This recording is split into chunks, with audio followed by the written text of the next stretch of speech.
The Honorable Matthew Samuda, Minister of Water, Environment and Climate Change. Mr. Ibrahima Tiong, the Executive Director of the Fund for Responding to Loss and Damage. Members of the team from the Fund for Loss and Damage. Mr. Wayne Robertson, the Permanent Secretary in the Ministry of Water, Environment and Climate Change. Professor Denzel Williams, Pro-Vice Chancellor and Principal of the Mona Campus. Dr. Tomlin Paul, Deputy Principal. Members of the Jamaican and international systems that address climate change, loss and damage, water management, environment, oceans, forests, and all those interests. Ladies and gentlemen, good afternoon. Welcome to what we think will be an interesting discussion where we have decided, on the invitation of the Minister, to have the Executive Director of the Fund for Loss and Damage visit Jamaica. This follows on a meeting that was had in Belém, where the Executive Director stayed an extra day to ensure that he and the Minister encountered each other, and the case of Jamaica was made very clearly. The invitation was offered, and the Executive Director accepted. We had no idea that he was going to accept so quickly, so we're grateful that he has made the trip from Washington, and will, over the next day or two, see the case of Melissa and Jamaica. It is interesting that the loss and damage discussion has been around for a while. We're 15 years from the first set of discussions and 10 years since the Paris Agreement. But it wasn't until COP27 that loss and damage really became a discussion. We went to COP28, and in the first day we were disarmed because loss and damage was suddenly announced. Everybody thought, what next? Then you need to populate it with some funds. COP29 went a step further and populated that loss and damage fund and housed it in an entity that would be able to manage it. Then they appointed an executive director to be able to channel the funds at the third meeting to handle loss and damage. We're met today to do three things, really. One, to hear from academia, because they're in an academic setting, how do our thoughts within academia meet policy making and decision making in loss and damage? Two, to hear from the loss and damage organization as to how they see this happening. Because it only became functional a few days ago, and it may be that Jamaica may be one of the first countries to get a full application into the loss and damage fund. Dare I say we may be the first country to receive from the loss and damage fund. That may be the silver lining behind the Melissa cloud. But the third thing is to communicate with you and the wider public and Jamaica, the Caribbean and the world, the state of Jamaica in terms of our loss and damage, our climate change, and our interventions. We hope to achieve all three over the next hour and a half, and I apologize for the late start, but I think we'll be able to make up time, and what will be said is of great importance. So at this point, I'm going to ask Evan Thompson to come and open for us in prayer.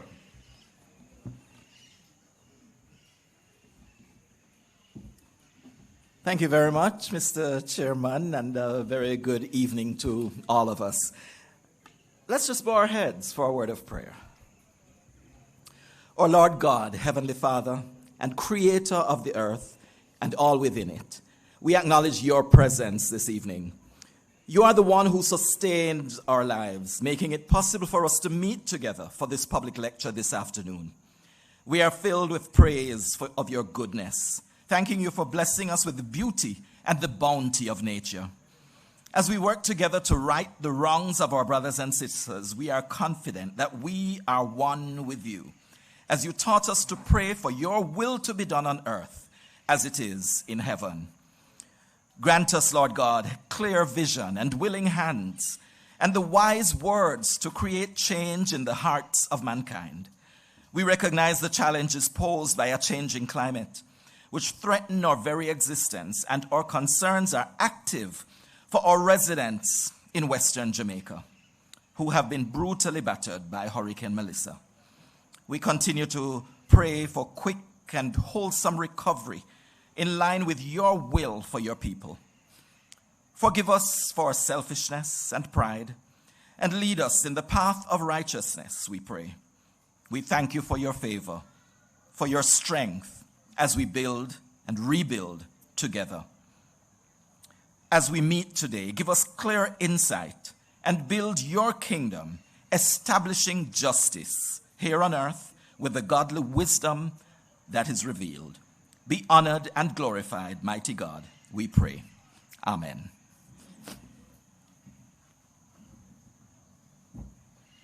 Thank you very much, Mr. Thompson, who is our Principal Director of the Meteorological Services Branch. And I think you've set us on the right tone. We are met in an academic realm because, as I said, we want academia to be a part of the decision-making process. Since assuming the principalship, Professor Denzel Williams has led thought leadership from the institution as an important part of his mandate. It is therefore fitting that he has accepted to welcome us into the University of the West Indies Mona campus and to give us the opportunity to share and to listen as we learn today. We invite Professor Williams to bring greetings. Thank you very much, Ambassador Weber. I noticed Ambassador said we have 90 minutes, and he looked at me. And you know, when you're in high school and the teacher looks at you, he said, don't be long. So I won't be long. The thing said I should say greetings, and I will do just that. But let me welcome everybody to our very humble home here at the University of the West Indies Mona campus. I will stand on the protocols that have been observed before, but I would like to especially welcome our distinguished minister, Minister Matthew Samudio, and thank him for leading thought leadership in the climate area as well. Thank you very much, Minister. And also, our very special guest, Ibrahim, thank you very much for taking the time from your exceptionally busy schedule to come and give this talk at our university this evening. I welcome everyone here today to be a part of this conversation. And it's so important. I looked at the topic, and it talks about from loss to recovery. And I think there is no better place to have this discussion this evening than within the walls of our university. And no better speaker to talk about this issue from loss to recovery than Ibrahim, and you will hear about Ibrahim shortly. Our university provides a space for discovery and knowledge sharing, which are critical to the recovery process. Today's discussion will share insights into the critical area of the recovery, financing. When you think very seriously about a country that has lost 1/3 of its GDP in 9 minutes, you're starting to think, as Professor Michael Taylor at that very distinguished lecture last week told us, the conversation must change. But what must it change to? And what are the things that we need to think about are some of the issues that we will discover this evening. It tells us, though, that we have to do things differently. And not just differently, we also have to do things better. That is part of the conversation that we have to have. And at the heart of the conversation is therefore about garnering the resources to ensure resilience as we go forward. So it is important to understand and appreciate that Jamaica, over the last decade, has really built a strong disaster recovery framework. But despite the recovery framework that Jamaica has built, we are still a little bit off in terms of garnering the kinds of resources that we're going to need in order to recover better and stronger and faster. And so this conversation this evening is really critical to provide us with the kinds of insights to say what are the preconditions that we need to have for the next period of another monster storm, as Professor Taylor told us. They will be coming faster and more furious. So this is not the 37-year curse that we heard about, but it is 37 years is now wrapped up into maybe 1-2 years. What we're going to be hearing this evening is a conversation about building the kind of fiscal anchors that we need in order to galvanize the resources so that we can recover better and stronger. So, ladies and gentlemen, looking at Jamaica's experience over the last decade, I think the major lesson that we're getting from this is that fiscal discipline pays dividends.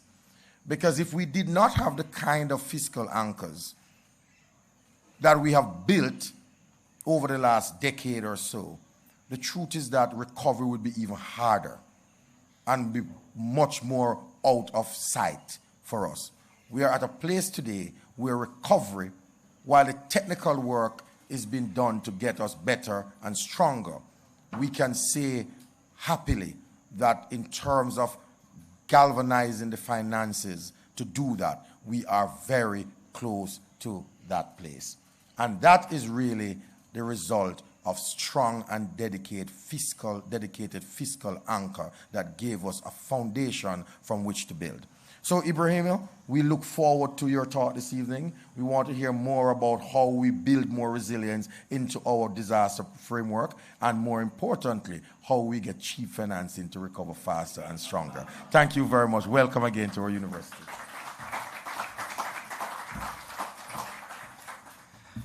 Thank you very much, Principal. I noticed that you are ensuring that we are first in line when it comes to getting that funding. A couple of months ago, the Prime Minister took a very bold decision to create a Ministry of Water, Environment and Climate Change, because you remember before it was subsumed within the Economic Growth and Job Creation. In order to set up the structure, he pulled together through the minister a new permanent secretary who had done it once before, and I therefore invite Mr. Wayne Robertson, who is the permanent secretary in this new Ministry of Water, Environment and Climate Change, to bring greetings.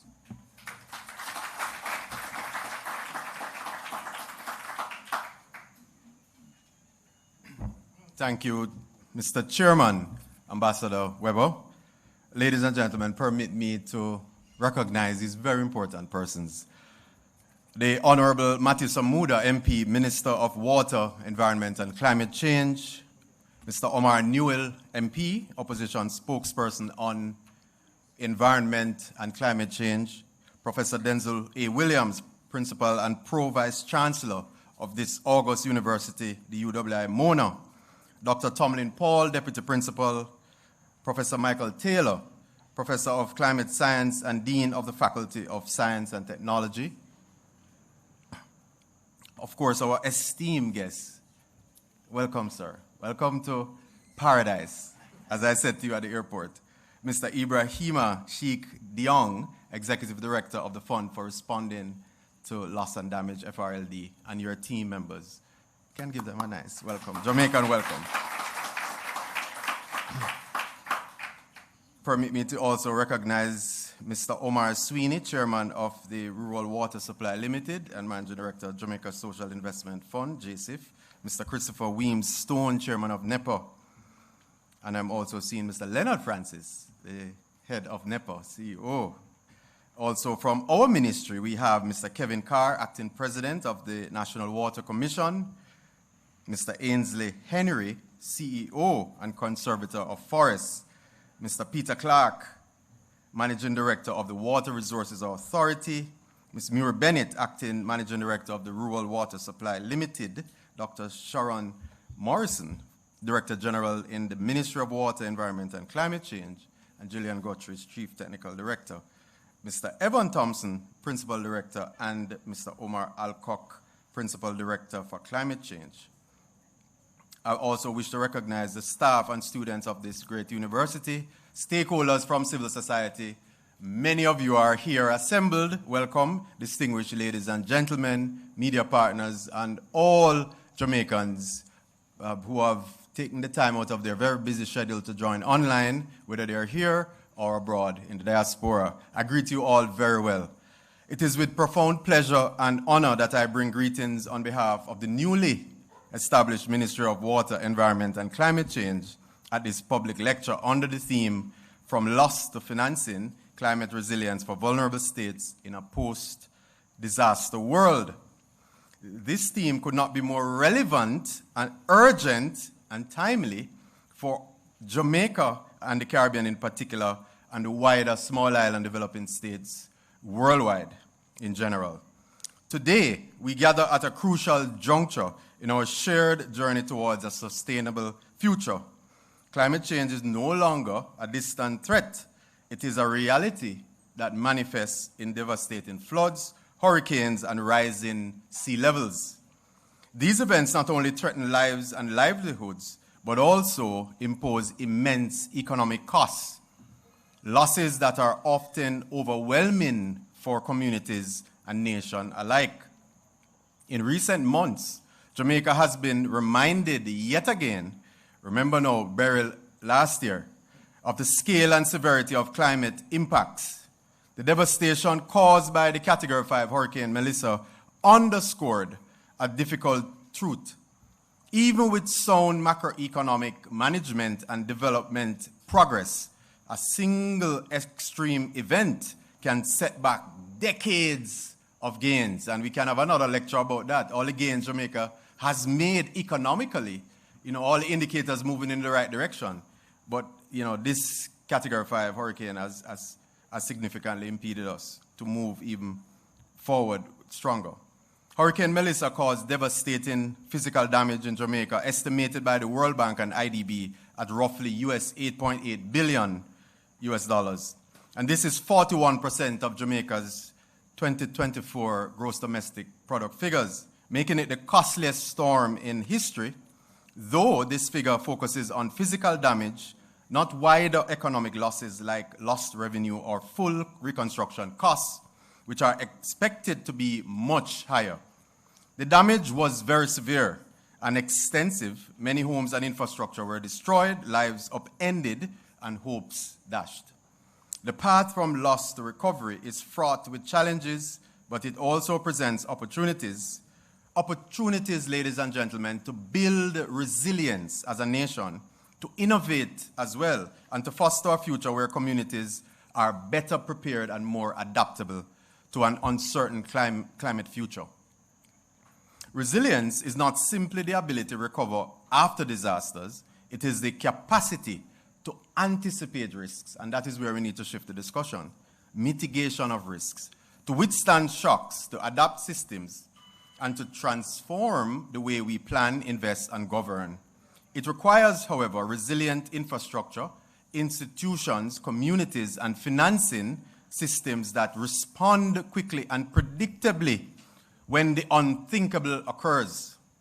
This is why Jamaica has placed resilience at the center of its national development agenda, and why the ministry's 2050 long-term emissions reduction and climate resilience strategy, call it the LTS framework, is so critical in these times.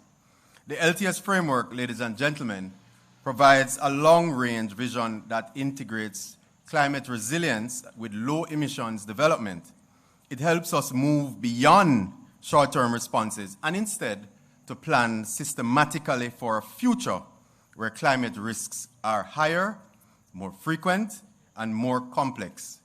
Importantly, it aligns resilience planning across key sectors: water, energy, transport, for example, agriculture, health, we can go on, as well as the built environment. Ensure that today's investment do not become tomorrow's vulnerabilities. In moments of crisis, such as those we have recently experienced, the LTS serves as a compass. It reminds us that recovery must be forward-looking, that building and rebuilding must be smarter and stronger, and that resilience is not an option, but a necessity for sustainable development. This strategy, mixed with appropriate tools such as the Jamaica Systemic Risk Assessment Tool, provides enhanced abilities for long-run planning to protect people and assets. This is also why Jamaica considers the global mechanisms of great importance, and among them, the Fund for Responding to Loss and Damage. However, ladies and gentlemen, building resilience does not happen by chance. You can pray, yes, God help us to build resilience, but you have to ensure that there are concomitant actions to achieve it. It requires financing, and we all know that without money, nothing gets done, right? Yeah, we can hope and pray, but we need the money. Adequate, innovative, and accessible financing mechanisms are vital to empower communities, governments, and private sectors to invest in climate resilience, whether it's strengthening infrastructure, restoring ecosystems, or developing early warning systems. Financial resources are the backbone of effective climate adaptation strategies. Winding down, ladies and gentlemen, access to financing, predictable and adequate finance is essential if vulnerable countries are to respond effectively to residual climate risks. Those impacts that clearly now show cannot be avoided through mitigation or adaptation alone. As small island developing states, we must also think and operate outside of the box. We must harness a combination of public and private sector funding. Innovative financial instruments such as green bonds, climate risk insurance, and blended finance can mobilize resources efficiently and effectively.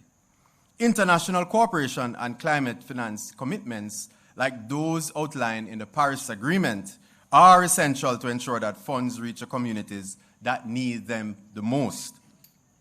Our collective responsibility is clear: to shift from reactive responses to proactive investments. We must prioritize resilience building in our economic planning, foster partnerships across all sectors, and create enabling environments where climate resilience projects can thrive. We are therefore deeply honored to welcome Mr. Ibrahima Sheikh Diong to Island Paradise. Welcome, sir, again, and to your team. The Executive Director of the Fund for Responding to Loss and Damage, whose presence here this evening signals a shared commitment to ensuring that loss and damage financing is provided for those who need it most. I also wish to commend our partners at the University of the West Indies Mona campus, my alum, for co-hosting this lecture and for their continued leadership in climate science, policy research, and capacity building, critical pillars of national and regional resilience. The Ministry of Water, Environment, and Climate Change, which will, ladies and gentlemen, be a center of excellence, is proud to partner with the UWI to stimulate intellectual discourse and shape policy that advances national development through shared expertise and thought leadership. As we engage in this evening's dialogue, let us do so with a clear sense of purpose, to translate ideas into tangible actions and frameworks into financing for recovery and long-term resilience. In closing, I wish to reaffirm Jamaica's commitment, sir, to building a climate-resilient future guided by evidence, informed by long-term strategic planning, and strengthened through partnerships at all levels. Transitioning from loss to recovery is not just about rebuilding what was lost.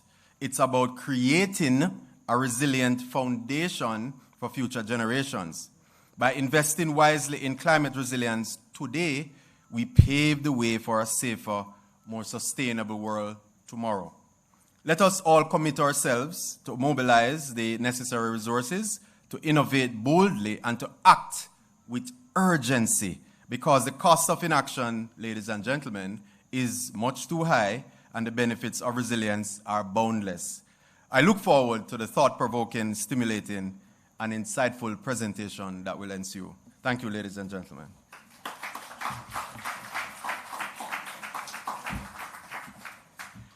Thank you very much, Permanent Secretary Robertson. And clearly you understand he was a good choice to place at the ministry as it came through its birthing pains. But if you have a PS that's going to lead you in a certain direction, you must have a minister who is equally charged to take up that mantle. A minister with a certain amount of passion for the subject area, whether it is banning single-use plastics, whether it is microbeads, whether it is forests, whether it is the waterman, as he's now known. The Honorable Matthew Samuda has demonstrated his interest in environment and climate change from early days. He has, over the last couple of months, clearly demonstrated that his resolve to make Jamaica number one in terms of its climate resilience is at the fore of his understanding. Most recently, having returned or having gone to COP in Belém, he had a single focus, as he told me, to come back with enough money to try and change some of what we're doing. Ladies and gentlemen, he was successful. Over 4 days of meetings, and I watched him in operation, he came back with $93 million.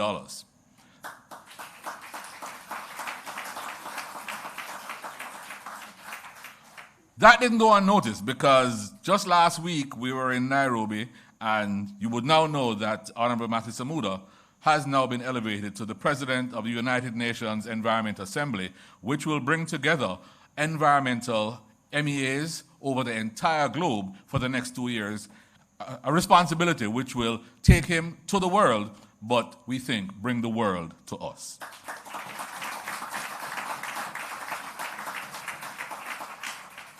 I therefore invite Minister Matthew Samuda to bring remarks to this gathering.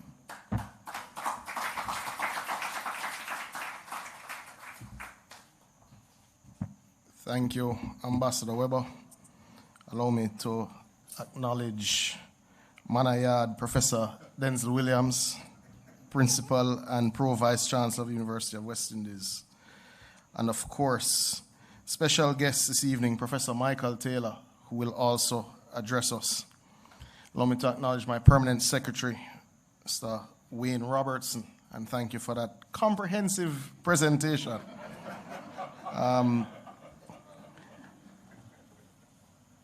But certainly, this evening, ladies and gentlemen, of the many doctorates, professors, superstars of academia who are here, we join to welcome Mr. Ibrahima Sheikh Diong. I think that's appropriate.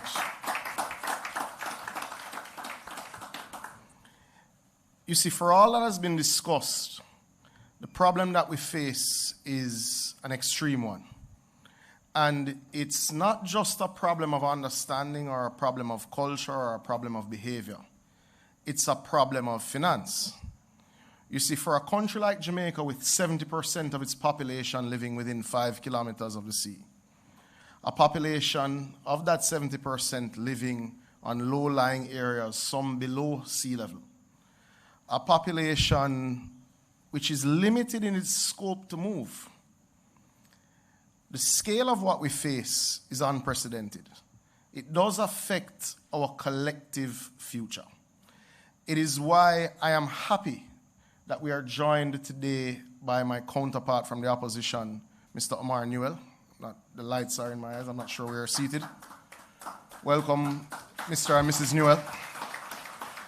It's why I'm also happy that I'm joined by former Senator Fraser Binns, my former counterpart as well.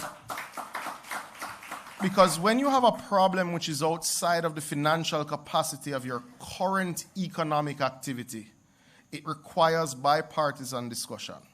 And that can only happen when it is anchored by academia. It is why this discussion starts, and it's a discussion that will span 48 hours, while the team from the Fund for Response to Loss and Damage is here. It has to be anchored by academia. Because invariably when we're in a competitive democracy, Omar has to criticize, I have to respond, usually with criticism, and invariably that only moves us so far, so fast. So from my perspective, and certainly from the perspective of the Ministry of Water, Environment and Climate Change and the government at large, it's important that we have the discussion with those of you who are sufficiently annoyed by both of us. Because the challenge is such that we really have to put on our thinking caps. When you have a single storm create $8.8 billion of damage, $8.8 billion of damage, it is not the sort of event that allows you to continue as you were before. I have often scoffed at the discussions of what a true adaptation plan would look like. Because, Ibrahima, the discussions that we have with the other funding mechanisms of the UNFCCC agreements use the term climate additionality, but it does not contemplate your current development challenges. It does not contemplate your current capacity. It doesn't contemplate that you were facing it long before the Paris Agreement had started. We have been on the front lines of the triple planetary crisis long before it was dubbed as such. There is no part of Jamaican life that has not faced the extremes over the last 4 years. We have had a Category 4, we have had a Category 5 hurricane. We've had a tropical storm. We've had terrible droughts. I'm starting to lose count, Evan. I realize based on parish, the extremes are very different. We have had floods. We have had loss of farms. We have had loss of roofs. We have had loss of revenue. We cannot ignore what we experience. And for us, you're right, Ambassador Weber. We intend to bring the attention to our lived experience to Jamaica, to the Caribbean, and to all SIDS. We won't be selfish about bringing attention to our lived experience. But we intend that on the back end of that attention, that the reparatory mechanisms such as the Loss and Damage Fund work.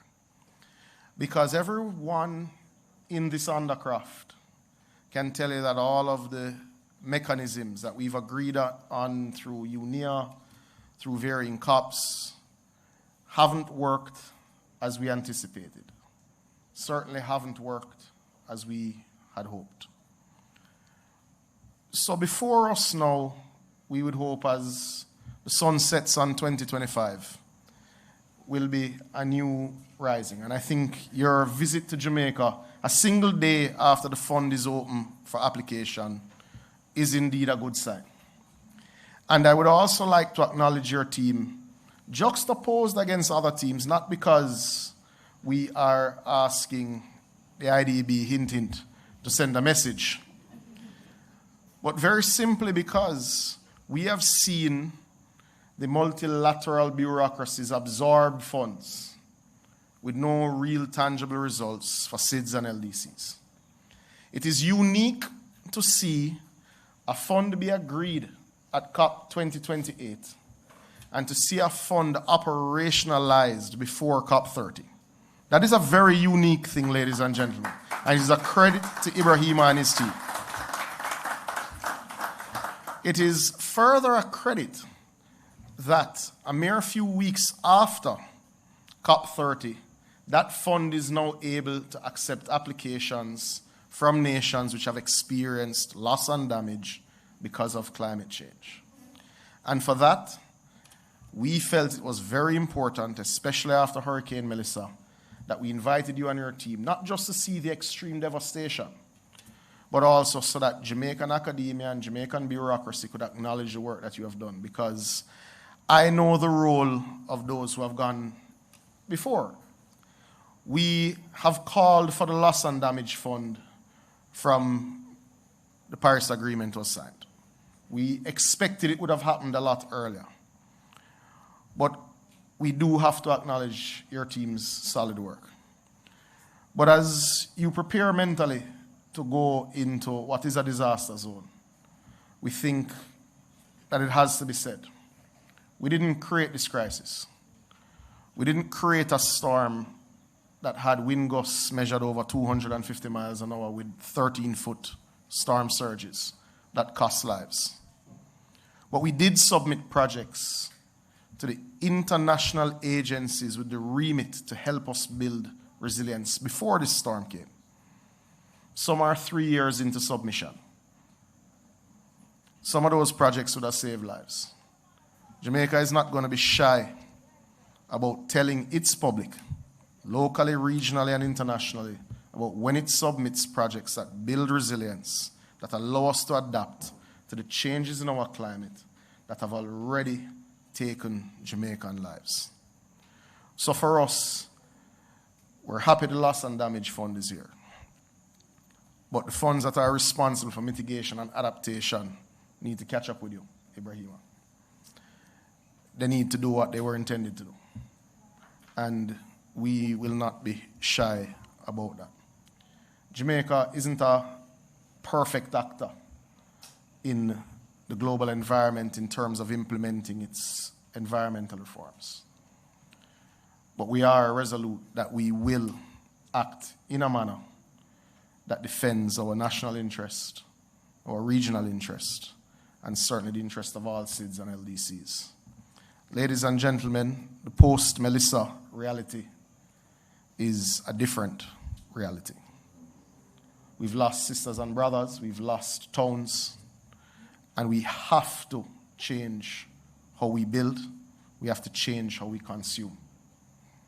Ladies and gentlemen, this evening we are blessed with two very important presentations, and I myself will not take up their time because I'm eager to hear from Professor Taylor and indeed from Ibrahima, because this is a new paradigm that we have to face, and we all have to understand. And I thought it was more important to come from the University of the West Indies, Omar, than from the Parliament. Good evening. Enjoy the presentations.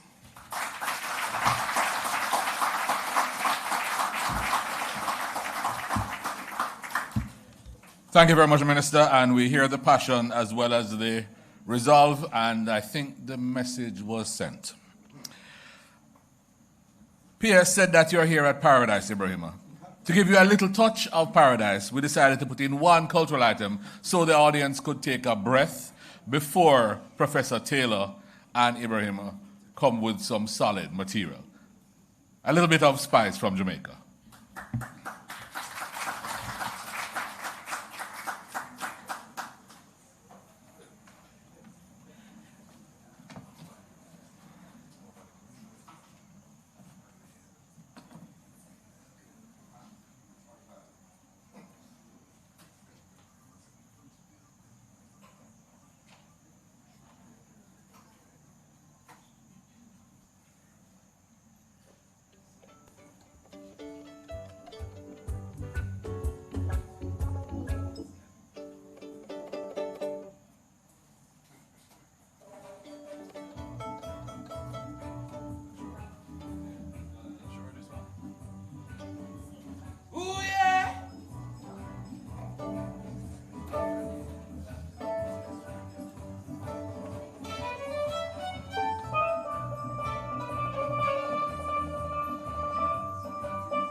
Thank you so much, and I know that we all appreciated the musical rendition and the cultural item. A friend of mine, I think he's a friend of mine behind me, reminded me that the pan is from Trinidad, but we're just repurposing it for a Jamaican rhythm.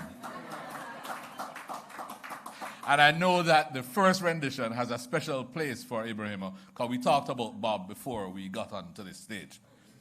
But if you want to talk about climate change in Jamaica, if you want to talk about the science that tells you that it is so, that it is as it is, and it is no hoax, one name comes to mind, Professor Michael Taylor, who is co-chair of the Climate Studies Group, MONA, who have been gathering data and have been running models on the data for so long that the information now stands scrutiny and allows us to be able to take decisions.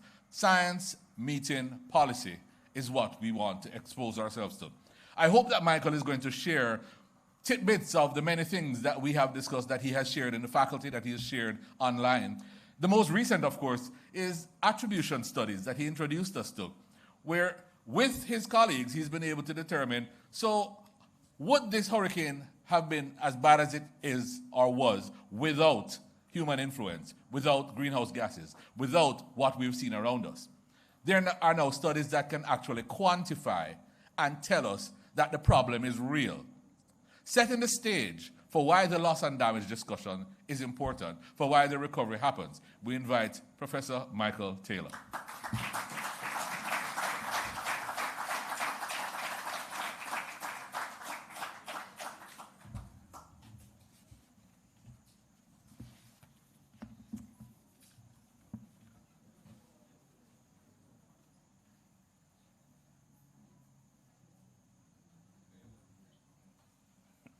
Sorry, I'm just looking to the technical team. Mr. Chair, Honorable Minister, Executive Director, Principal, all the other distinguished guests in the audience, which means all of you, good evening. So I have been asked to do the quickest of quickest, I've been told, the context setting about what climate change means for Jamaica. As a context for leading into the presentation by our distinguished guest. Truth is, I really don't need to say much more PS because all the remarks have already laid the wicket, right? However, I see my role then as simply pulling together what has already been said as a prelude for our guest speaker. And I want to do so really just using 4 slides and this title, A National Priority, How Climate Has Made Its Own Case. What I'm getting at is this. What you have heard from the speakers up to now, our minister, the PS, our ambassador and chair, is really how climate change has made manifestly clear, and most recently and powerfully through Hurricane Melissa, that it is something as a country we cannot ignore. So how has climate change done this? In 4 simple ways. Firstly, it has done this through its constant interruptions. You see, in Jamaica, we are well acquainted with the ways climate change shows itself. We live the science. Not just more hot days, but also more excruciatingly hot nights, right? We also see it in strange rainfall patterns that challenge long-held notions about when the rainy season should be. We see it in rising sea levels that erase coastlines we once knew as land. Just think Hellshire and Treasure Beach. And of course, we see it in extreme events, severe droughts, one-day floods, and the new dispensation of back-to-back storms, Berry last year and Melissa this year. This table is a PIOJ's attempt to capture the economic impact of Jamaica's major climate events over the last 25 years. You don't have to be able to read it. You only need to know that it has as many rows as the years it's trying to capture.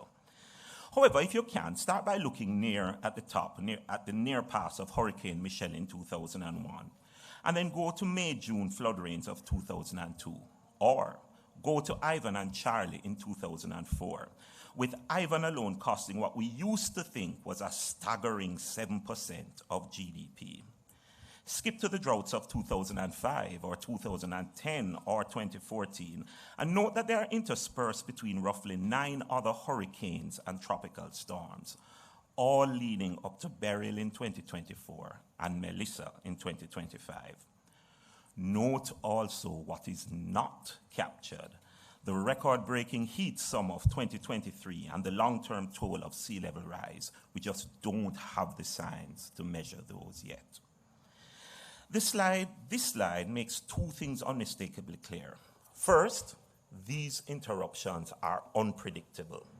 We never know which climate expression will strike or when. But secondly, they are unprecedented. On the one hand, some events like Melissa exceed anything in our recorded history. But taken cumulatively, the events are also unprecedented in frequency. They keep coming with little time in between to recover. Otherwise put, they repeatedly knock us off the development trajectory we thought we were on. Put together, the unpredictable and unprecedented nature of these constant climate interruptions make a simple, compelling point. Climate change cannot be ignored because it has become one of the most efficient disruptors of our national development trajectory. And it is in it making itself a disruptor of development that climate makes the strong case that it has to be treated as a national priority. But climate goes a little further. Climate has not only made its case to be considered as a national priority based on its constant interruption, but it has done so based upon its creeping impacts. Let me tell you what I mean. What you will see on this slide is my simple science. It's an assortment of newspaper headlines gathered over the past few years. Even before Melissa, it was impossible to miss the scale of climate's impact on our physical infrastructure. Roads mashed up or completely washed away, failing water systems. Certainly, those roads mashed up, those failing water systems, those crops destroyed, and of course I could go on. Melissa only supersized those losses. 385 roads impacted, 83% of NWC water systems offline at peak, 120,000 buildings roofless, all from one event. But what you could easily miss on the slide are the losses that are not easy to quantify in dollars. They are now growing just as fast, and their impact is just as real, but more enduring, and they somehow have to be captured in the financing. You need only think of the loss of learning days from Melissa.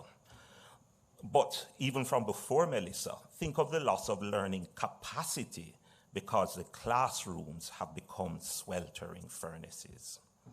You can think of the cultural, religious, and heritage sites destroyed by Melissa. But even from before Melissa, think of the recreational beaches lost due to sea level rise. Think of the growing household challenge to find more money to spend on doctors' bills due to climate-induced health challenges, repairing homes, or just trying to keep your children cool. Think how this will now worsen as insurance premiums climb in the wake of Melissa. Think of the watersheds, forests, reefs already struggling under rapidly changing climate conditions, and how that struggle is now magnified by the massive forest loss Melissa delivered. And of course, we cannot overlook climate's toll on mental and physical health, especially among children and elderly, nor can we overlook the sobering death toll from Melissa. What this slide makes clear is that climate's impacts have become ubiquitous. They are simply everywhere, not just in infrastructure, but in aspects of national life we once never imagined the climate could touch. This is the new SIDS climate reality. But secondly, the slide also makes clear that climate's impacts are profoundly unequal. They target the most vulnerable, deepening existing vulnerability, and even creating new vulnerable groups that never existed before. Climate change is stretching our justice and equity challenges to outsized proportions. Those whom development should be lifting up are instead being pushed backward, and the gains we work so hard to secure are being eroded. Put together, the ubiquitous and unequal nature of creeping climate impacts makes a compelling point. Climate change cannot be ignored because it has become one of the most efficient, not just disruptors of development trajectories, but deniers of development benefits, taking them away from those who need them most. And in making itself a denier of development, climate is making the strong case that it must be treated as a national priority. Thirdly, climate has made its own case to be considered a national priority through its cascading interactions. Here is what I mean. Melissa only made clear what we have known for a long time. Climate impacts rarely arrive alone. They arrive as cascades.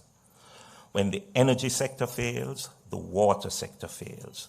And when the water sector fails, public health fails. When the transport sector fails, markets fail. And when markets fail, food security fails. When communications fail, emergency response fails. And when emergency response fails, survival fails. In the SIDS context, cascading interactions point to two things. That's our context. First, that impacts compound. Impacts in one sector are never confined to that sector. They spill over, multiply, and accelerate. In the cascade chain, climate simply targets the weakest link.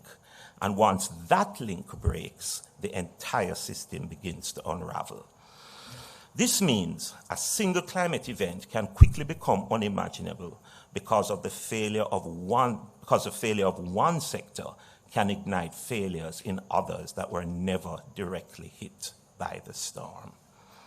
Secondly, however, cascading interactions require responses that target the intrinsic complexity of climate's impacts.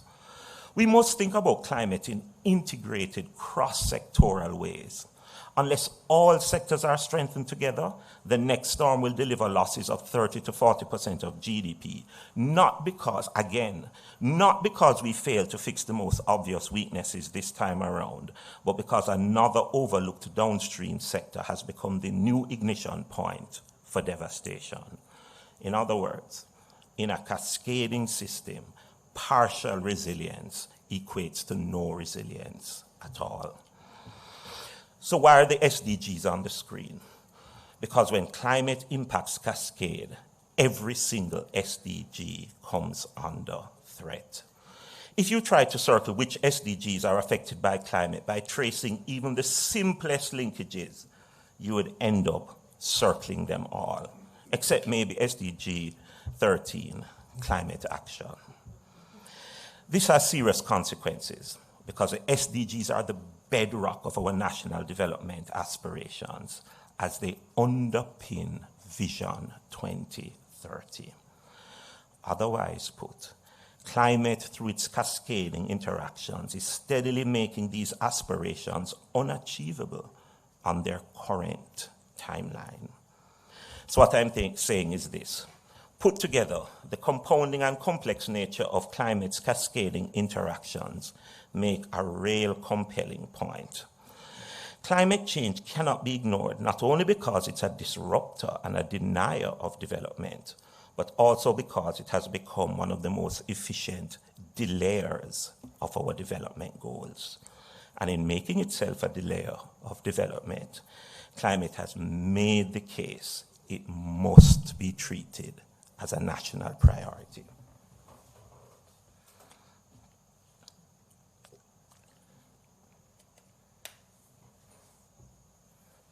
Lastly, and quickly, climate has made its case to be considered a national priority through its unmistakable call for immediacy of action.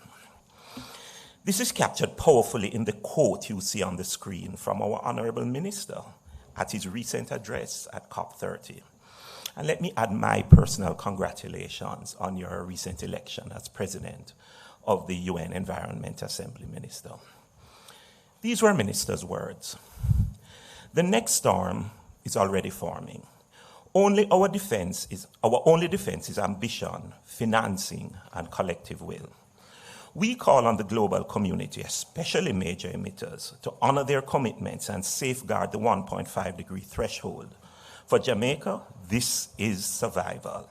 It is about our people and their right to a safe and prosperous future. I hope I've delivered it as well as you said it, Minister.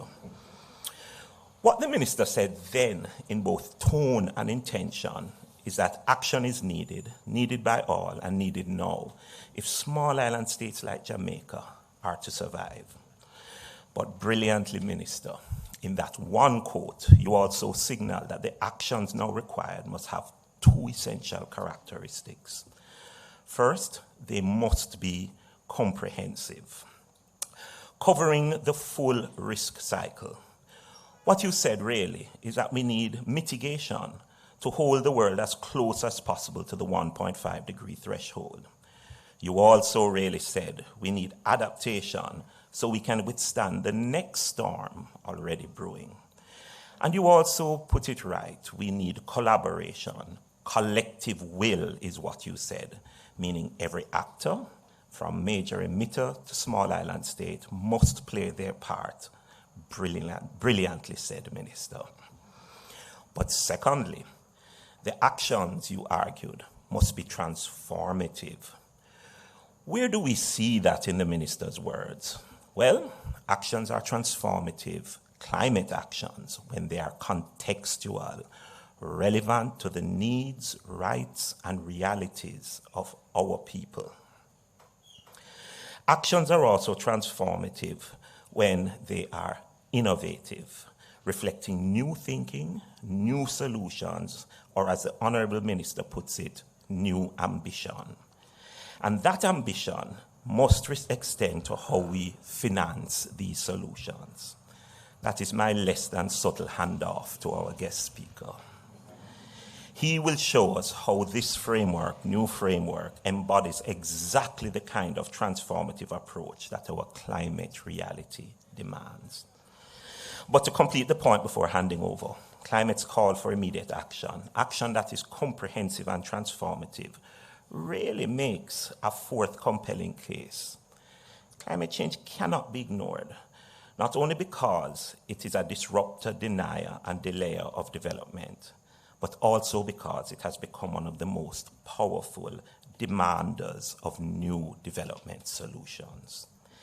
And in making itself a demander of development solutions, climate has again made its own case. It has to be treated as a national priority. So I end by suggesting this is Jamaica's climate context. I have done what I have been asked to do to set the context.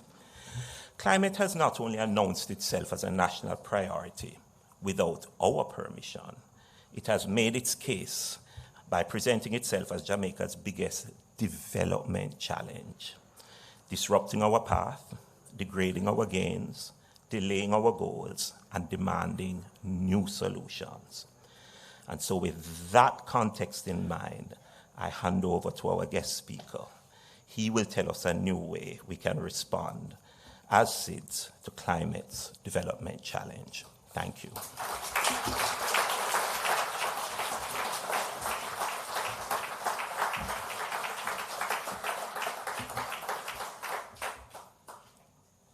We told you academia was going to meet policy. And in the words, Ibrahima, in Jamaica we say, no pressure. But yes, climate as a disruptor, the creeping impacts, the cascading interactions, and the need for immediate action are all on the agenda. Before we hear from the man, we need to hear about the man. I therefore invite Ms. Shamoy McLean, the Program Coordinator for Monitoring and Evaluation Officer in the Climate Change Branch, to introduce our speaker.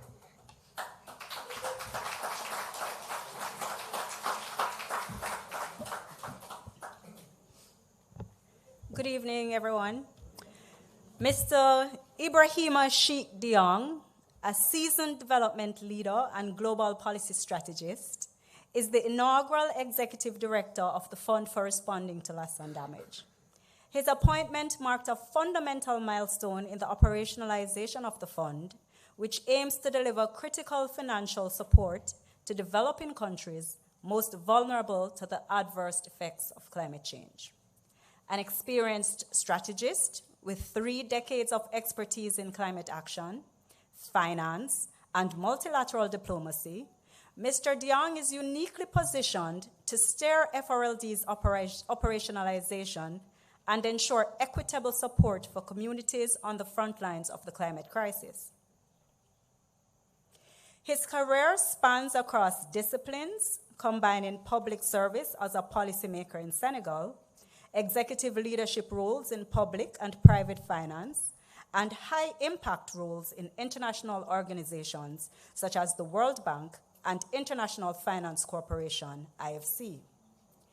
Prior to this appointment, Mr. DeYoung served as United Nations Assistant Secretary General and Director General of the African Risk Capacity, ARC Group, a specialized agency of the African Union where he spearheaded institutional reforms and scaled ARC's work in disaster risk financing across Africa.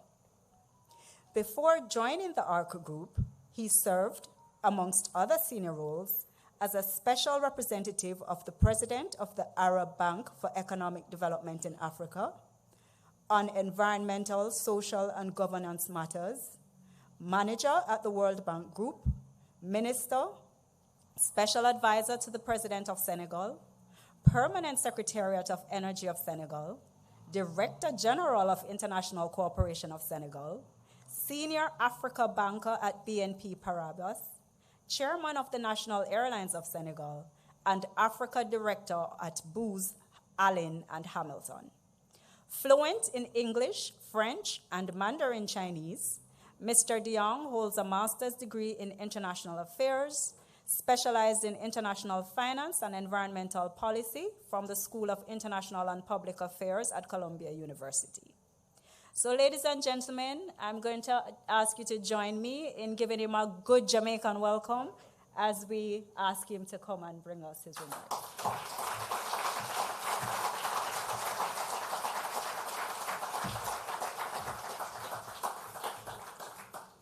Just for the record, I'm not going to give a lecture in Chinese if that's what you think is going to happen.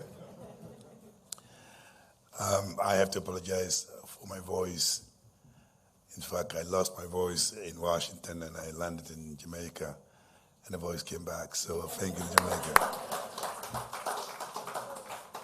And coming from Senegal, to be honest with you, I regret it took me 30 years to visit your country, with the kind of hospitality that I received since I came in, and the dancing, which, by the way, I referred to getting the dancing earlier. This is an incredible country, an incredible group of people, and that hospitality really touches me as an African who come from Senegal, where this is the kind of reception that I will extend to you if you happen to come to Senegal one day.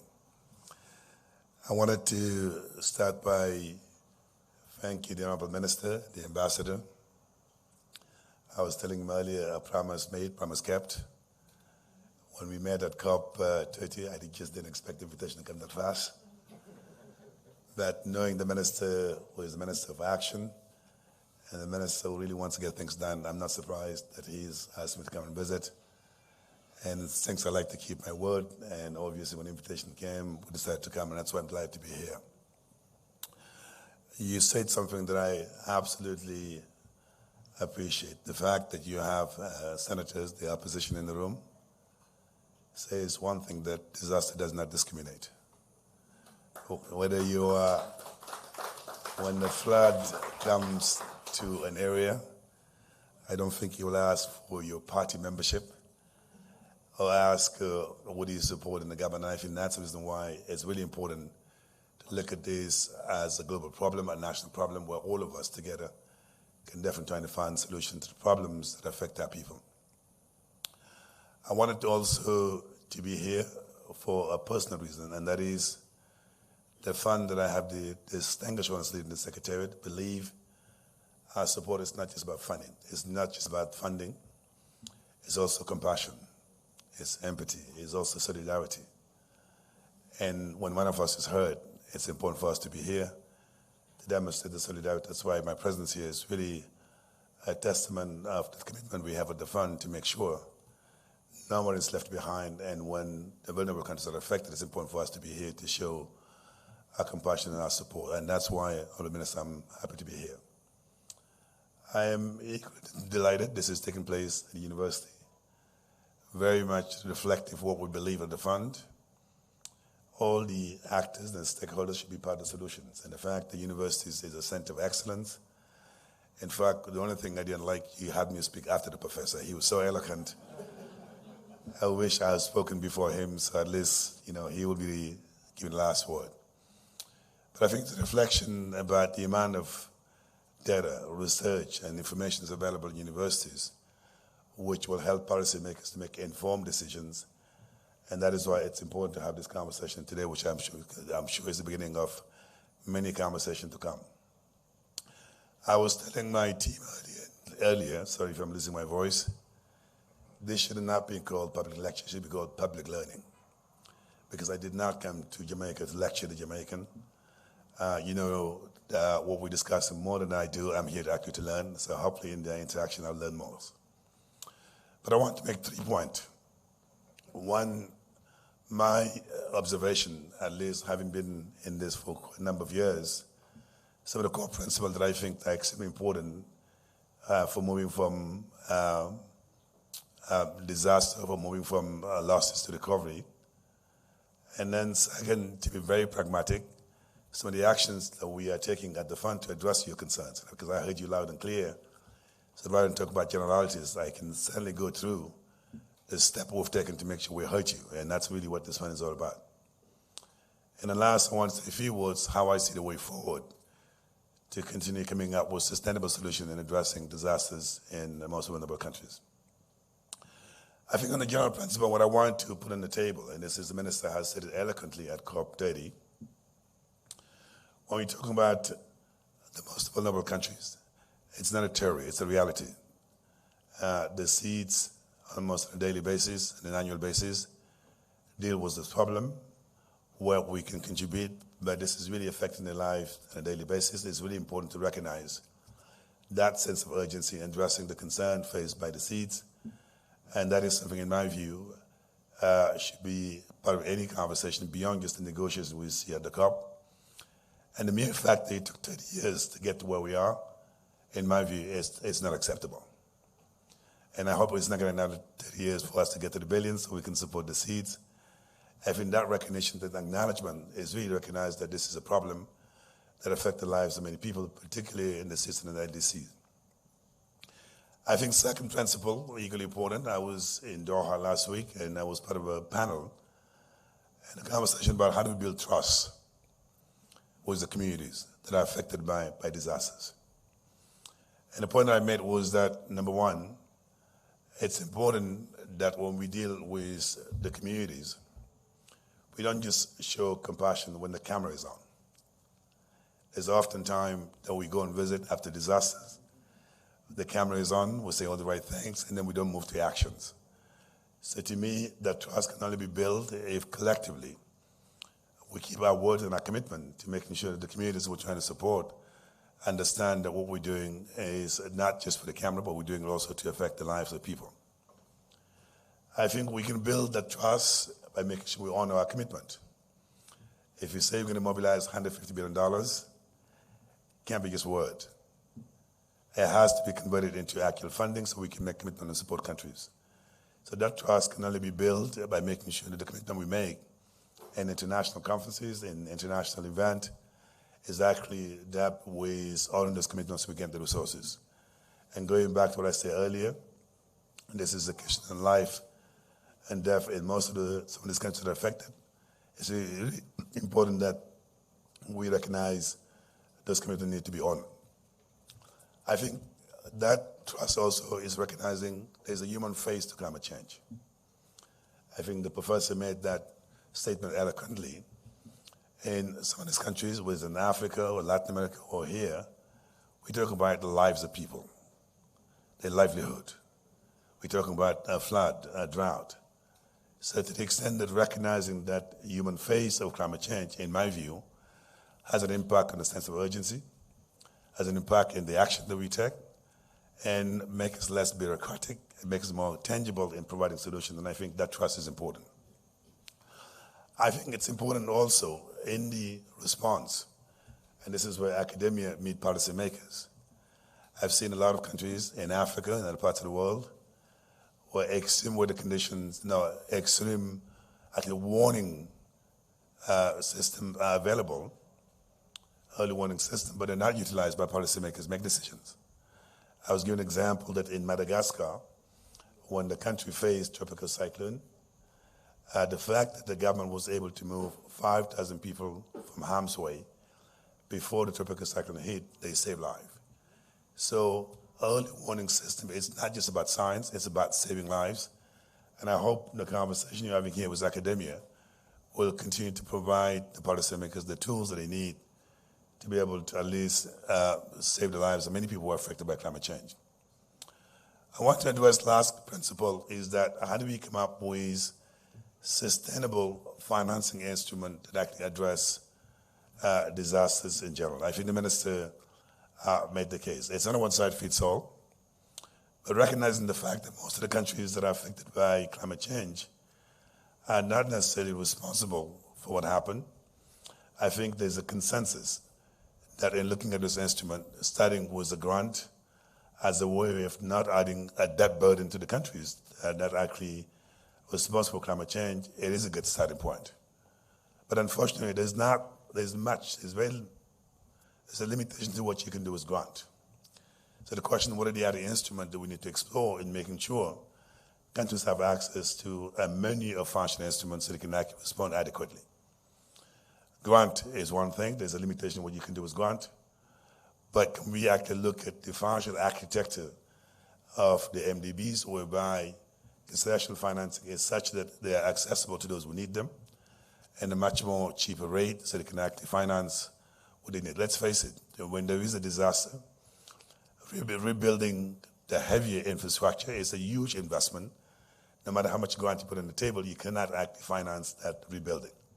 So the question is, what kind of instrument do we have in making sure when we rebuild, we have access to actually cheaper money so we can actually rebuild the infrastructure. But within the infrastructure, and then going back to what the professor said, something we should not underlook. And these are the schools, the cemeteries, the hospitals that are destroyed because of extreme weather conditions or slow onset. I visited Senegal recently, where the communities were telling me a couple of years ago, the sea was here, and now it has taken over our cemetery, our hospital, our schools, our culture. So it's really important to understand why we build the big infrastructure.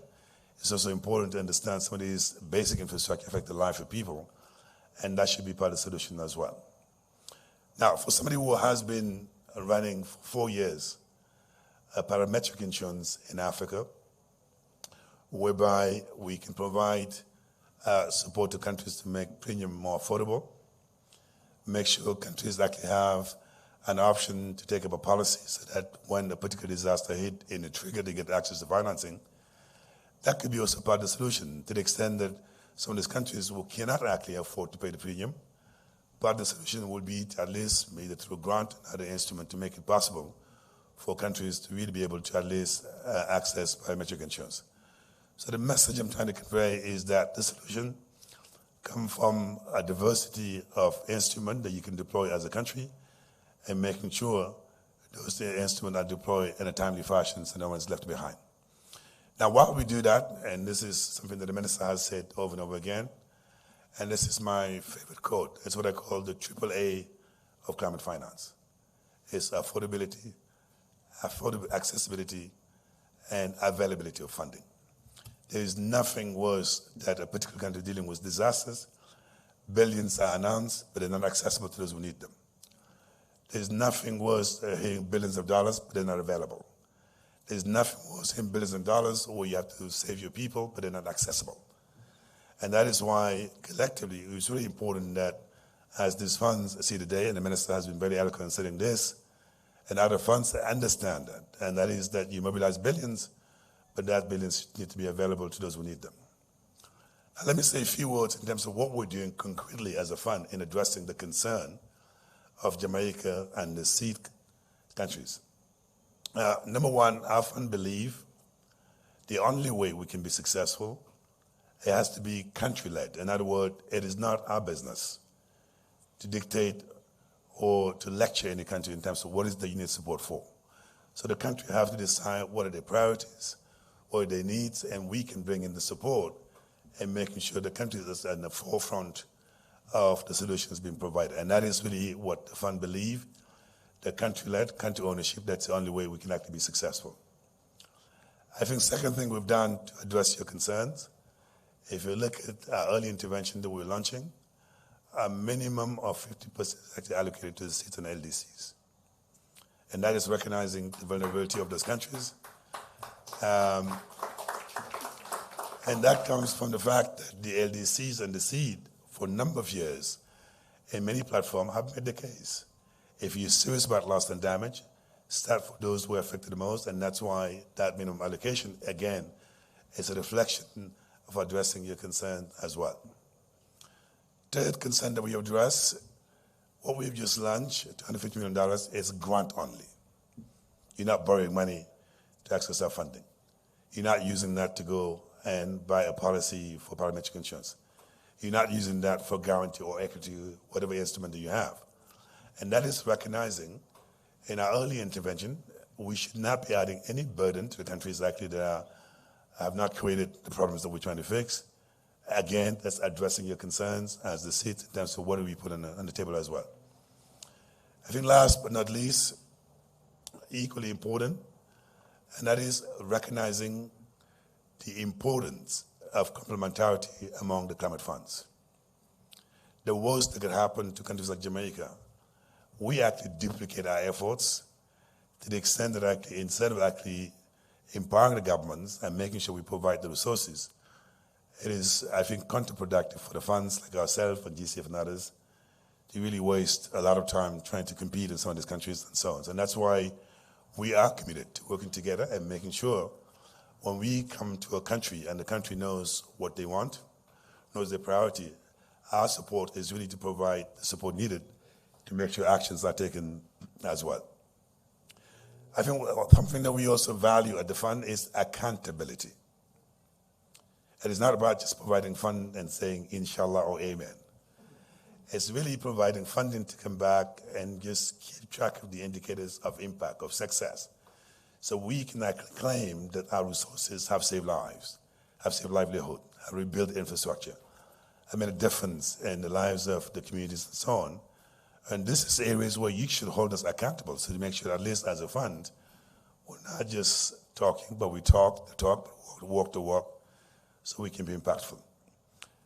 Just to wrap up, looking ahead, a couple of things that are extremely important, which I believe we can collectively address. Our fund has seen the day thanks to the global solidarity. The next step of the fund to be successful has to depend also on global solidarity. So we have not been successful as we want to be. So the fact that we just have the fund doesn't necessarily mean it's been successful. It's really important, all of us, whether it is the community organization, whether the government, whether the opposition or the heads of states and others, to continue really making the case, we need to keep the momentum and making sure this fund continue to really be successful so we can be impactful. I think second, something that everybody recognizes, what we need in terms of providing solutions, in terms of funding, are in the billions. As of today, our fund has managed voluntary contribution to gather $800 million, way below what's needed. But the good news, half of that has already been released, showing at least that in the name of global solidarities, contributors are actually honoring their commitment by releasing the funding, because if they don't, we can't actually support Jamaica, we can't support Barbados, we can't support other countries as well. So we need to push them to really convert those pledges into actual funding. But what we want to be is to mobilize predictable long-term financing so we can get to the 100 billion, 200 billions, so that we can spend less time on mobilizing money. We spend more time actually spending money so we can support the countries, because the more time we spend mobilizing money, is less time actually supporting those who need the money the most. I think the last message I wanted to convey, what we're doing together is a mission. I, as the executive director, along with my team and the board, are extremely committed in making sure that we pull our weight and making sure when countries need us, we're there. When support is needed, we're provided. When countries need to have compassion and solidarity, we're there. And when really, at the end of the day, all of that can be done without the camera. And that's what this fund is all about. It's not about us. It's about the people who are supporting. And that's why I am so delighted to be here. And next time, warn me there'll be some music because I would like to do some dancing as well. And so it took me 30 years to be here. And then I am just have decided, being in Washington 4 hours away, I love to come back to Jamaica on vacation because it's a lovely country with lovely people and a warm welcome. Thank you very much.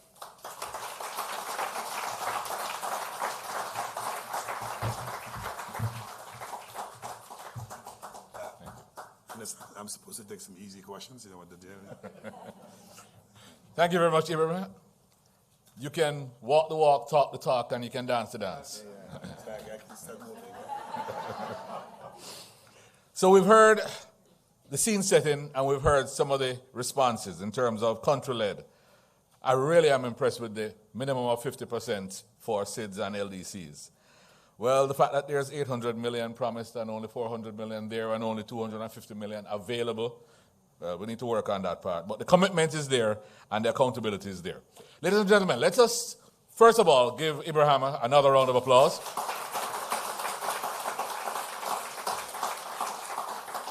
And then I'm going to offer a few easy questions. There's a mic at the back. I'm going to take 3 questions because I know we're long on time. And there may be some issues that people want to clear. Are there any burning questions, easy or hard, that you want to ask of our executive director of the fund for response to loss and damage? As you approach the mic, identify yourself and pose the question. Not another speech, just another question. Audio check? Okay. Hi, everyone. Kevin Pinnock. I represent the Jamaica Climate Change Youth Council as its vice president. So it's not a question. I'm just more like seeking advice, really and truly. As mentioned earlier, as time progresses, things are going to increase and changes are going to be made in terms of climate. But as we're living in a post-Melissa reality, and as youth groups, we're doing our best to provide relief and support and so on. So as we're transitioning post-relief, I'm just looking for advice in terms of what would be the next step in terms of what areas are we overlooking, like loss of education and so on and so forth.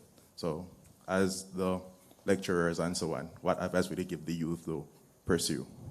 Can I ask who you're directing that question at? Because I could easily say Minister taking it, I could say Professor Taylor taking it, I could say Principal taking that, or our Executive Director. Who would you like to challenge that question? I think the Minister would be the perfect person. It's literally in his portfolio, so I think he would be the best one to take it on. Not Minister of Education, you know. The post-Melissa reality is unfortunately a equal opportunity provocateur. Every age group, every social group has been affected in a negative way.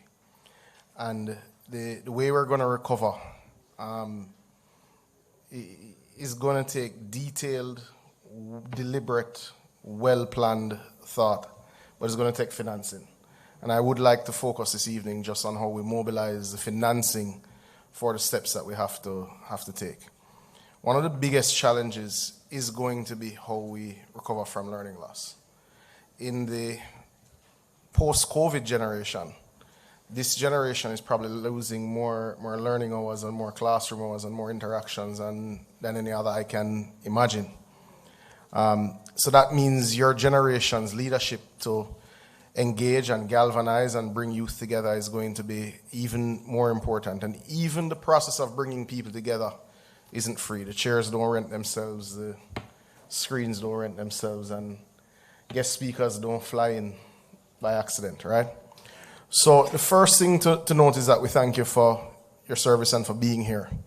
But us as policymakers are going to have to work very closely with you, with entities like Ibrahima's, to ensure that the financing is there to move from simply engaging to getting kids back into the classroom. But there is no shortcut answer. We have a long road ahead, and we will have to build the sort of climate resilient spaces that allow for learning loss to be significantly minimized as we face other disasters. And we will have to complete our assessment of exactly what the learning loss is very quickly, so that in the new year we're able to mobilize through groups like yourselves to have the conversations with our young people about getting them into classrooms after traditional learning hours so that they're able to catch back up on the hours that we've missed. All right.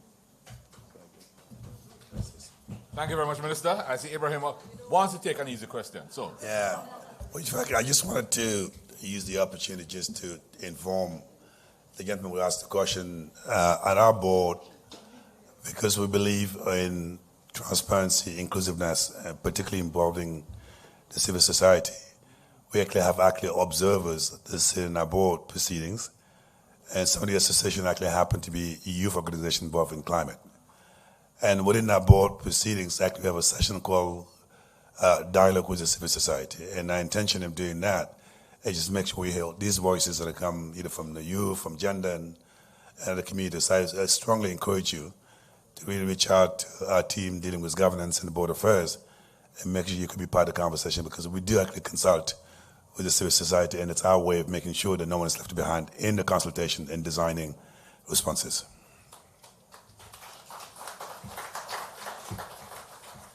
thank you very much. I'll take another question if there is one from the floor. Yes, thank you very much. Identify and direct. Sure.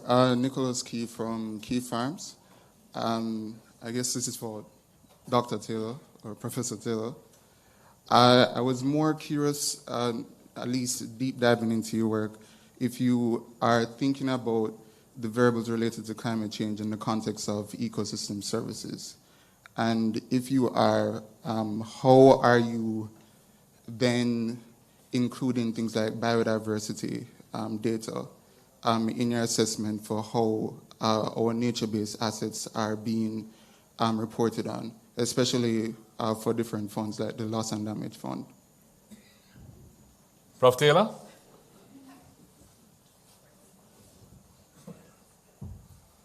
Thank you, Nicholas. So you're absolutely right. One of the challenges is, of course, and I think I was trying to allude to it when I talked about those losses that you can't quite quantify. And so as a university, and I see other people in here who are really versed in doing this, one of the first things is we have to overcome a little bit of a data gap. We need to collect the data so that we can really assess what are, for example, well, what the services are, what the loss is, and really have a mapping of that kind of loss. There is a role for the university, there is a role for government, there's a role for private individuals and that kind of thing.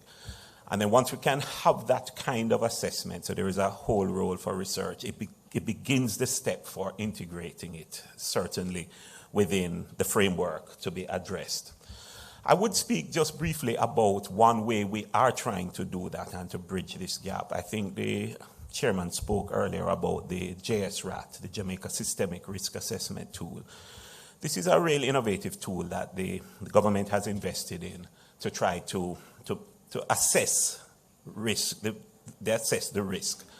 And one of the things that we are doing as part of the university is trying to use the available data, all the available data, to build a component within it to look on what if we actually take ecosystem services, nature-based solutions, and put in there, what would be the avoided loss? Because we think if you can show the avoided loss in real terms, then it changes the conversation completely. And so, I'm going to look to the executive director clearly. We have to build out that research. This is a real practical way in which we're trying to do the handoff between doing research, the data, and coming up with the information that can actually lead to tangible action. I'll leave my answer there for now. Actually, let me challenge you, Professor, because this is really what this conversation is about. Now, I hear quite often the question about mainstreaming early warning systems. One thing is to have the data, but if the policymakers are not using data to make policy decisions, it's a great information, it's reliable, but to the extent we can actually foster that policy making and data to the extent that it's actually mainstream, it's not something that you produce, but doesn't get to actually making decisions. Well, I think you have said it, even without, And I think, last week I gave a lecture, the VM lecture, and we were talking about that interface between, collecting the data and the role that academia can play. But I'm going to go back to where my principal started, the need to resource the academia, because, I tried to allude to it, the solutions have to be contextual. We cannot be borrowing solutions from elsewhere. And to develop contextual solutions, you really need the resourced academia to do so. And then you show the value, work in partnership with things like the tools that I am talking about, and hopefully it will translate.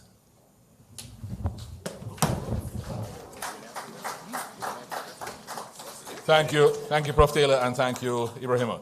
Just to close that loop, part of the reason that we do the things we do in the way that we're doing it here, and I'm grateful that we're able to do it, is that, so Michael talks about the resources that are required to make to generate the data so we can have the answers.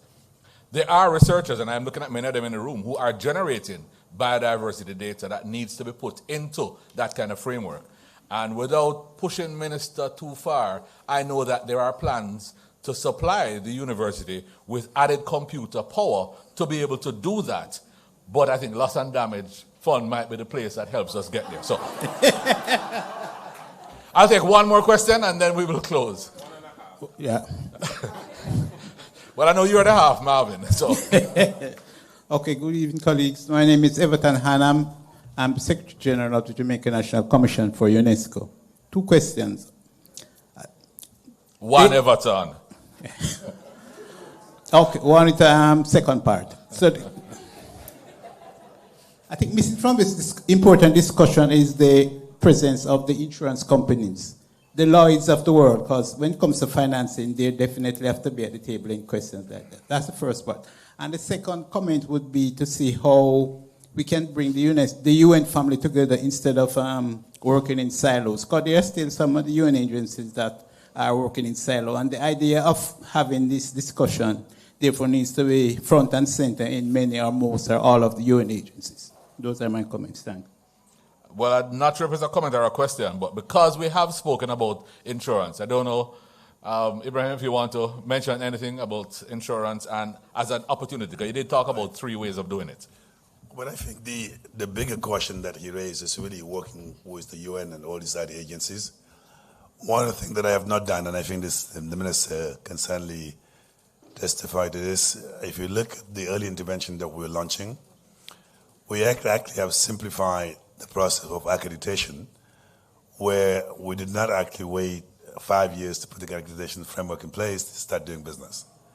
We're actually leveraging the accreditation of existing institutions like GCF, Accreditation Fund, and GEF, and that brings us to up to 177 or 75 people that we can work with. And on that list, there's a long list of UN agencies that are actually eligible to come and work with countries and partner with countries to access our funding. So I am getting a lot of calls from the UN institution looking at that opportunity in working with countries, and I certainly expect the same thing to happen in Jamaica, where this UN institution will actually sort of work together. I think the other thing on the insurance, coming from a parametric insurance background, I'm certainly not pushing insurance one way or the other. What I'm saying is just the response has to be as diversified as possible, whereby from the ground, the concession financing and insurance and other instrument, and leave it to the country to make a decision which one of those tools you can actually deploy at the right time to respond. And I think that's where we need to stop being a bit more philosophical about this and think about more in terms of being tangible solutions, and then trust the country's maturity and leadership to make decisions. And that's my approach to insurance. Now, insurance may not be affordable, and I've run an organization where the premium was expensive, but you can always make it affordable by subsidizing it so the country can actually afford them. Again, that's part of the solution, but let's bring it back to the countries, and that's basically the message I want to convey. Thank you. On the question, Everton, on the UN, I happen to have heard the minister make a statement, so I'm going to give him the chance to expound. Thank you, Ambassador. But before I dive into the UN, just quickly on the insurance subject. Many areas are going to become unlivable because insurance premiums are going to outstrip the capacity of mortgagors to support real estate development. We're already seeing that in developed countries. South Florida is not what it was 10 years ago, and certainly won't be what it is today in 10 years at the current rate of premium increases. But we're seeing that in Jamaica. Our coastal developments are already threatened by increases in premiums. Some areas are simply becoming uninsurable because of the frequency of the events that we're facing. Just to note, and in real quick as we wrap up, right, Ambassador, resilience isn't just going to be thicker cement walls and slab roofs or restoration of 1,000 hectares of mangroves that we foolishly degraded. It's going to have to be also the financial tools to be able to prepare for a very different world. And insurance is going to be at the heart of that. It's why the government, I think in 2013, with CRIF, would have put in place particular coverage at a time where we really didn't have much fiscal space. It's why the administration now would have put in place what we had with the catastrophe bond, because there's been a recognition of the state, regardless of who has been in charge of its affairs, that they had to have this sort of coverage. Now, we all wish in this room, and I think for those listening on air, that coverage. But the issue you have raised is indeed the core of the next discussion that we'll have to have. The loss and damage fund is more of a reparatory mechanism by the large polluters, the large emitters, who have acknowledged under the Paris Agreement from 2015 that there had to be a mechanism that simply said those who lost get help, whether or not they were able to pay insurance premiums. Insurance premiums, I think, in many ways are like the middle income curse that nations like Jamaica face, because your premiums don't equal the level of coverage that you need, but you have some coverage, so you're fine, which is why the loss and damage fund is so incredibly important. It's why I'm so thankful that Ibrahim and his team have taken the chance to come on tour, because yes, they're having a conversation here, but tomorrow, very importantly, they'll see the damage firsthand from this climatic catastrophe. On the subject of the UN bodies, Ambassador, because I'm learning to be diplomatic, no hablo inglés.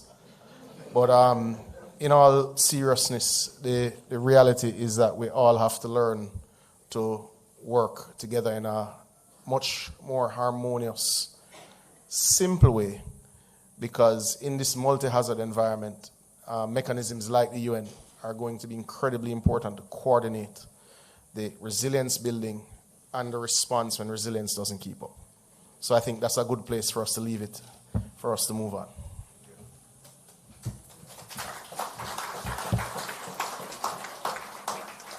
Spoken like a true president of UNEA. I am proud of you, sir. Final question from final half a question from Professor Final Reed. half a question. And really, it's for our distinguished speaker. I'm not sure I heard the mechanisms that are being proposed to actually have your fund, one, grow at the pace it needs to grow. Prof. Taylor told us we need these things immediately. And secondly, in terms of its sustainable, the strategy to ensure that the fund remains sustainable. And if there's a mechanism to tap into some of the funds that are available through the private sector. We hear trillions of dollars being invested in AI. They need all of these data centers. They're contributing to the climate issues. So what mechanisms are going to be in place to expand your source of funding? Well, as I said earlier, as of today, we have $800 million, or what we call voluntary contribution, meaning we haven't raised any funding. Is countries recognizing the sense of urgency, actually contributing $800 million as a pledge. Out of that $800 million, half of it has been released. And this is the $400 million that I talked about earlier. Because it has been released, that's why we're able to launch our early intervention for $250 million. There was a dilemma where we see in our board and in institutions say, do you actually have that money sitting in a bank account generating interest? When countries actually are faced with some serious problems. And I think the decision was made that let's start with the $250 million. It may not be enough, but in some countries, $10, $50 million can make a big difference in actually building resilience. And particularly when you're providing $5 to $20 million per initiative, and that is the first step with regard to making sure the funding is actually available to where it's needed. So while we're doing that, our board has decided we need to start thinking about the much more longer term resources to the organization. And that's the reason why we're working as we speak on our resource mobilization strategy with the expectation that by 2027, we'll have our first replenishment, with the hope that the international community who was involved with global solidarity for the fund to see today will follow suit, will learn from our early intervention, and then to be a bigger and better and faster fund by the time we get to the billion. So the process is voluntary contribution to intervene now, long-term resource mobilization strategy, but that strategy will not just look at the grant, it will also look at diversification of funding sources, private sector, philanthropy, and other innovative financing we're looking at. So ultimately, is to make sure that 150 billion or whatever went up as a number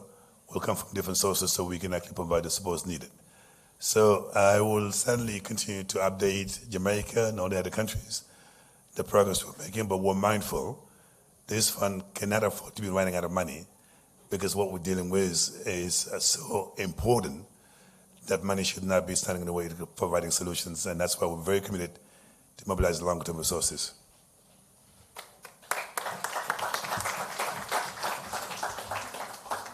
Thank you very much, Ibrahim. So, colleagues, we've come to the end of this part of our public learning through our lecture, our series of lectures, and I'd like to thank you all for having participated. A better thanks, however, will come from our Acting Principal Director of the Climate Change Branch, Mr. Omar Alcott, and we invite him to bring closing remarks.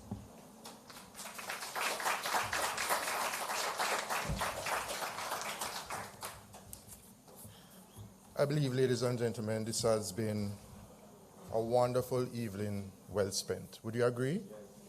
Yes, I get in the yeses. I'm going to forego the list of the dignitaries. I think the colleagues before me did a wonderful job, thank you, P.S., of identifying the persons that needed the recognition that he gave, and so we thank him for that. As we bring this timely and thought-provoking public lecture to a close, allow me to reflect briefly on the significance of what has been shared this evening. Tonight's discussion has reinforced a reality that small island developing states like Jamaica know all too well. Climate-induced loss and damage is no longer a distant risk. It is a lived experience. From Hurricane Melissa to the myriads of other climate shocks, we are reminded that recovery is not simply about rebuilding what was lost, but about strengthening resilience, protecting livelihoods, and safeguarding development gains for the current and the future generations. We're deeply honored to have been joined by Mr. DeYoung. Sir, thank you for taking the time to visit our beautiful island and for your clear, compelling, and candid insights into the emerging architecture for loss and damage finance. Your lecture has helped demystify the fund's mandate while also challenging us, policymakers, practitioners, academics, and citizens alike, to think more strategically about readiness, coordination, and ambition in accessing and deploying these critical resources. We also wish to acknowledge the invaluable context provided earlier by Prof. Taylor, whose grounding in climate science reminded us that effective finance must be informed by sound evidence, robust data, and a clear understanding of evolving climate risks. Ladies and gentlemen, this event would not have been possible without the strong partnership between our ministry, the Ministry of Water, Environment and Climate Change, and the University of West Indies Mona campus. We are grateful to Professor Williams for hosting us and for his team, and for his continued leadership in climate research, policy engagement, and public education. Our sincere appreciation is extended to our Minister, the Honorable Matthew Samuda, Mr. Wayne Robertson, our Permanent Secretary, and of course, our MC of the night, the Ambassador and Special Envoy, Dale Weber, whose leadership continues to position Jamaica as a principled and proactive voice in global climate negotiations. We also thank Mr. Evan Thompson, otherwise known, so we have a waterman, we also have a weatherman from the Met Office for offering prayers. We recognize the program coordination team. People, it's a whole heap of work take place to get this done. And we're not there yet. So we thank you. We thank all the persons who have dedicated that time, to the moderator, to the entertainers who enriched the program, the media partners who ensured wider reach, and all members of staff who worked diligently behind the scenes to make this evening a success. Finally, to the audience here at the Undercroft and those joining us online, thank you for your engagement, thank you for your questions, and your continued commitment to climate action. Your participation affirms that loss and damage is not only a policy issue, but a shared national and global concern. As we move forward, may tonight's dialogue translate into concrete action, stronger partnerships, well-prepared proposals, and accelerated support for the communities most affected by climate change and its impacts. On behalf of the Ministry of Water, Environment and Climate Change, I thank you all for your presence and your contributions. And given the season that we are in, I wish you grace, peace, joy, and invite you now to mingle and join us for light refreshments. Thank you and good night.